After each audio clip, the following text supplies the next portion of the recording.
Coming up in the Bahamas tonight, your credit card. What you should know before your next swipe. And 2 teenagers arraigned on murder charges. The Bahamas tonight starts now. Now in HD.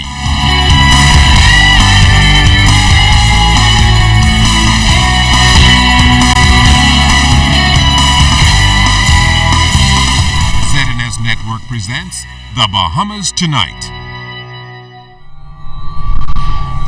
This portion of the news brought to you by BTC Every Day. Good evening, everyone. I'm Keishla Adderley. And I'm Andrew Knowles. Thanks so much for joining us. Topping the news tonight, we have a better understanding of alleged threats of death targeting senior officials of the opposition Free National Movement. Party Chairman Darren Cash issued several press releases today. He also discussed the issue with our LaDon Davis.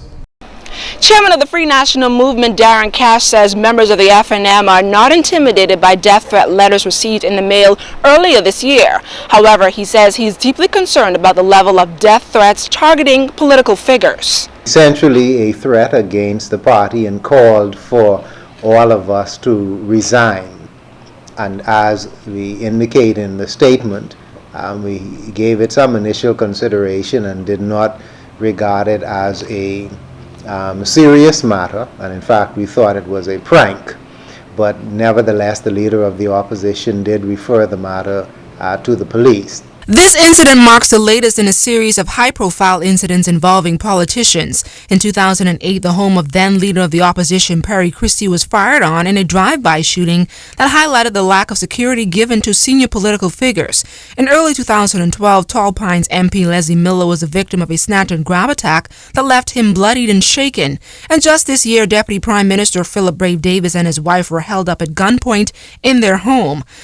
Now, ZNS News attempted to speak to head of the Central Detective Unit, Superintendent Paul Roll, on the investigations into the death threat allegations, but Superintendent Roll did not wish to comment on the matter.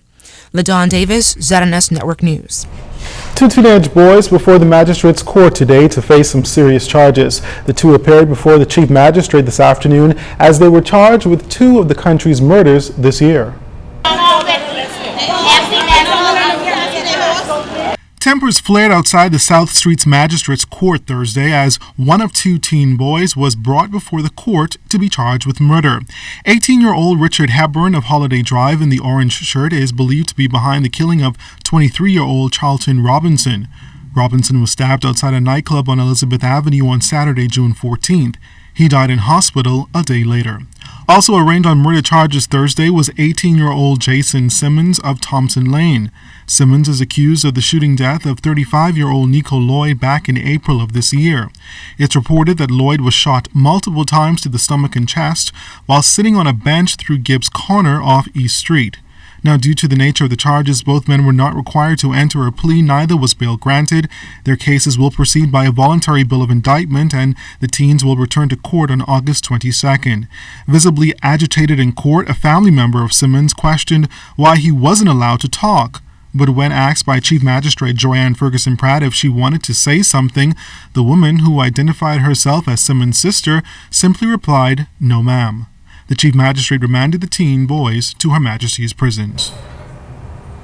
Well, the next time your bank statement shows a credit or debit card transaction you don't recognize or remember, drop everything you're doing and call your bank immediately. You could be just in time to block your card from someone else running riot with your stolen plastic money.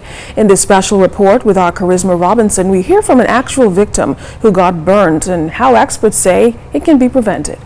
I know for one, I will not be using an outside ATM machine again. Joan Love isn't her real name, but the situation that brought her to our attention is credit card fraud.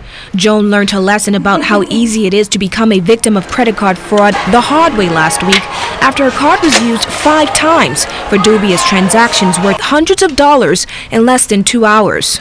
I was like sitting in front of the computer and going, but my debit card in my bag, whom? How could this happen? Love believes she may have been an unlikely victim of a card cloning attack. And get this, she says, this is not the first time something like this has happened to her. So I called the merchant And I asked them, I said, someone using my debit card. And then they said to me to call my bank. And I was still upset because I wasn't satisfied. So I walked into the police station. I was like, somebody stole my money. Personally, I felt like it was almost unfair because it was my name, it was my billing address, it was my personal information that was out there in the middle of a crime.